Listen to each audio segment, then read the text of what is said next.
I used to think making friends after 60 was like trying to find a lost sock in the dryer. Possible, but why bother? Then, one rainy Tuesday, I accidentally joined a rebellion. At the public library. But we'll get to that. Let's be real. Making friends later in life can feel awkward. Your old crew's moved away, the grandkids are busy, and the idea of swiping right on some app? No, thank you. But here's the good news. The world's still full of hidden pockets where kindred spirits gather. No apps, no pressure. Just real humans craving connection. Today, I'll share 3 surprising spots where I've found mine. Let's start with the most unexpected. Last spring, I signed up for a community garden plot. Figured I'd grow some basil, maybe chat with a neighbor over the fence. What I didn't expect. The drama. Turns out, gardening seniors are fierce. There's Mildred, 78, who guards her heirloom tomatoes like they're crown jewels. And Bob, who's convinced squirrels are plotting against his zucchini. One day, I accidentally watered his plot instead of mine. Next thing I knew, we were trading pesto recipes and complaining about our creaky knees. Now, every Thursday we have weed and wine hour. Actual weeding, followed by whining about the grandkids' TikTok obsessions. Here's the secret. Gardens attract storytellers. People who don't mind getting dirt under their nails, and don't mind sharing their life's dirt either. No green thumb? No problem. Ask to volunteer watering plants or organizing tools. You'll bond faster over a shared hose than you ever would at a stuffy mixer. Now, I know what you're thinking. Libraries? Aren't those for shushing? Oh, honey, let me tell you about the day I stumbled into the memoir writer's underground.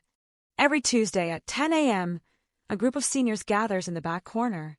No official sign-up sheet, just a pile of notebooks and a thermos of questionable coffee. Doris, 82, writes about her years as a roller derby queen. Frank, a retired plumber, pens love letters to his late wife. Me, I started scribbling about my misadventures as a travel agent in the 70s. Libraries aren't just for books. They're hubs for rebels with hearing aids.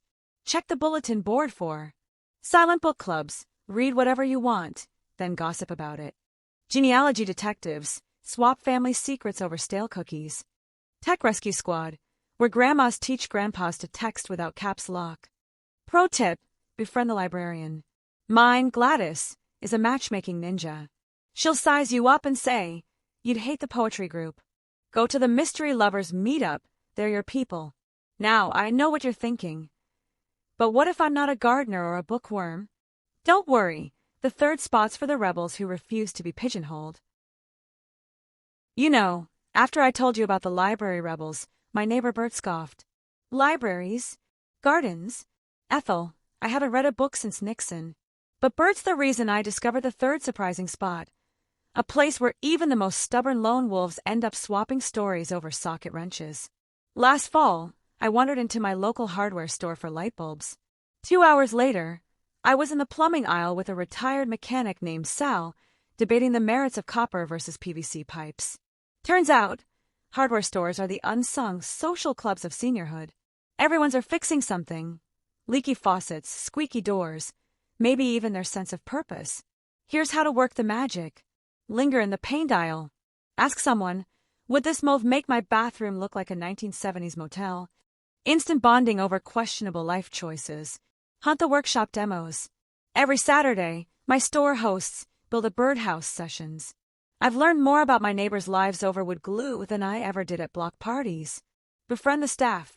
Cliff, our store's paint guru, introduced me to Ruth, a 75-year-old widow restoring her Victorian dollhouse. Now we meet weekly to sand, stain, and complain about reality TV. There's something about tackling a project, no matter how small, that melts small talk. You're not just asking, how's the weather? You're shoulder to shoulder, solving a problem. Last month, Sal helped me fix my mailbox after a snowplow murdered it. Over duct tape and hot cocoa, he told me about losing his wife to cancer, how tinkering keeps his hands busy so his heart can breathe. You won't find that on a dating app. Now, I know what you're thinking, but I'm all thumbs. What if I botched the birdhouse? Sweetheart, that's the point. My first attempt looked like a squirrel prison. But guess who helped me rebuild it? Exactly. Look at this. Proof that gardens, libraries, and hardware stores collide. And honestly, that's friendship after 60 in a nutshell. Messy, colorful, and always better with snacks. But here's what I really want you to know: you don't need a crowd. Just one or two kindred spirits who get why you're obsessed with heirloom tomatoes, or who'll laugh when your birdhouse turns into a squirrel Airbnb. The unspoken truth: friendship is a muscle. I won't sugarcoat it. Walking into that library group the first time, my knees shook more than during my first date in '68. But Gladys, the librarian, took one look at me hovering by the mystery section and said, "Honey, sit down. Doris needs someone to fact-check her roller derby lies. Friendship's like that tomato plant over there. You water it. You ignore the squirrels. And one day, you're sharing pesto with someone who knows your late husband hated basil." A letter from Lou, because courage is contagious. "Dear Ethel, after my wife died, I wandered the hardware store for weeks, too scared to talk to anyone. Then I saw your birdhouse. You said, 'This looks like a fire hazard. Help me fix it.' Now Sal and I meet every Thursday. We don't talk much. We just build. Thank you for that. Connection doesn't need grand speeches. Sometimes it's just, pass the duct tape. Your turn. No pressure, just possibility. So here's your homework. Pick one spot. The garden, the library's mystery corner, the paint aisle. Go once. Smile at one human. If it flops, so what?" My first attempt at salsa dancing ended with a sprained wrist and a lifetime ban from the community center. Turning back, grinning. But guess what?